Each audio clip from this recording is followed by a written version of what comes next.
بسم الله الرحمن الرحيم. السلام عليكم ورحمة الله وبركاته. دي رسالة للحاج زين.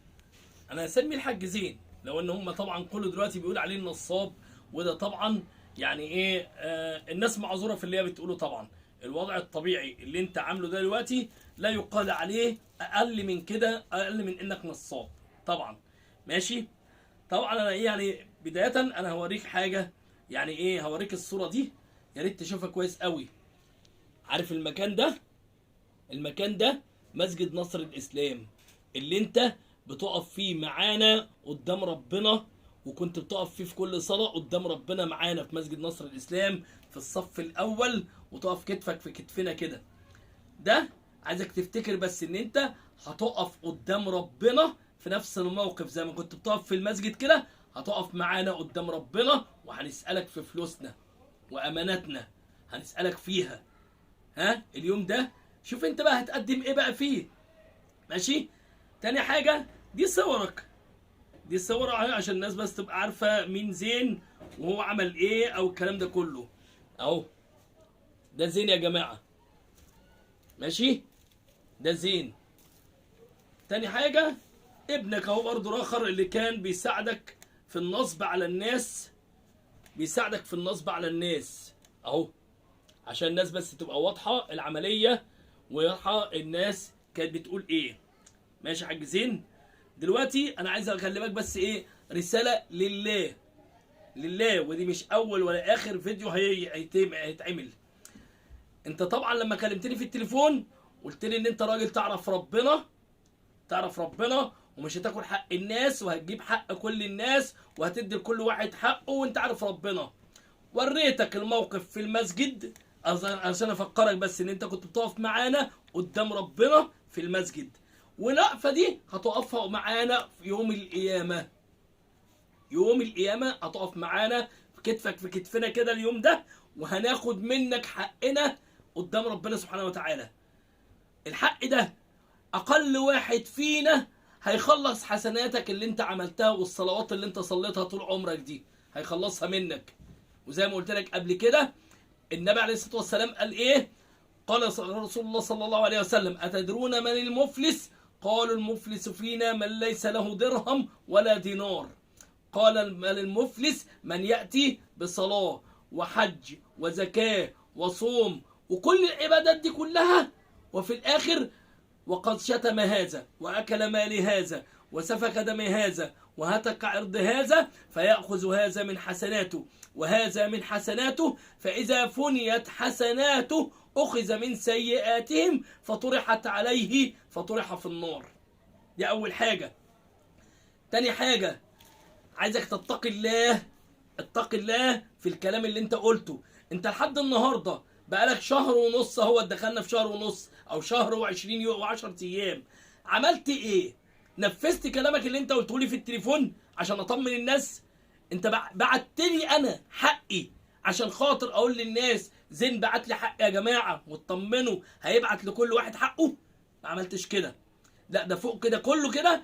المحاميه اللي تبع حضرتك بتقول لي، اتصلت بيها انا وممكن اسمعك المكالمه دلوقتي برضه على التليفون، قالت لي ان انت قلت لها خلاص خرجي انت ايدك من الموضوع دوت.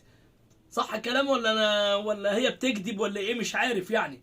هي دي المحاميه اللي تواصلنا معاها وقالت ان هي هتاخد منك توكيل، وتقريبا جات لك الخنكه وخدت منك توكيل عام. ادي اللي الكلام المحاميه قالته. اتق الله، اتقوا يوما ترجعون فيه الى الله. الى الله اللي انت بتقول ان انت راجل تعرف ربنا كويس وبتاع ربنا وعارف ربنا وبتصلي وكل دوت. ها اتق الله، رجع للناس حقوقها. ابدأ من دلوقتي. ابعت لي حقي مثلا، انا ابعت لي انا حقي يا عم، وانا ليك عليا اطلع في فيديو زي ده وانا بقولها قدام الناس كلها اهوت والناس كلها سامعاني. هطلع في فيديو واقول يا جماعه زين بدأ بعت لي فلوسي، وهيبقى يبعت لكل واحد فلوسه على الاقل عشان الناس تطمن. وعايز اقول لك حاجه، الناس كلها ومن ضمنهم انا الاخر برضو، مش هقول لك الناس بس، كلنا بندور عليك، كلنا بندور عليك في كل مكان. لما بنعرف مكان انت ممكن تكون فيه ما بنتاخرش، بنروح. ماشي. وناس كتير واقفين معايا وبيروحوا معايا وبيدوروا، وبندور عليك في كل حته. ناس بتدور في الصعيد، ناس بتدور في المنوفيه عند نسايبك، ناس بتدور في الصعيد في بلدك دلوقتي، ماشي. وفي ناس بتدور في القاهره، رحنا هنا ورحنا هنا ورحنا هنا وبندور عليك. قبل ما الناس توصل لك وحد يقل معاك ويقضي عليك، ما هو الناس مستحلفين لك. الناس كلها حاسه بحرقه اخذ مالهم، ان انت خدت مالهم وخدت عمرهم، ماشي. فكله مستني بس يشوفك. وطبعا انا مش عايز اذكر اسامي عشان ما يبقاش حجه علينا او على الناس او الكلام ده كله. مش هقول لك اسامي الناس اللي بتدور عليك وعايزه بص يعني عايزه ايه تفرتكك كده لو شافتك عشان كلت حقهم، ماشي.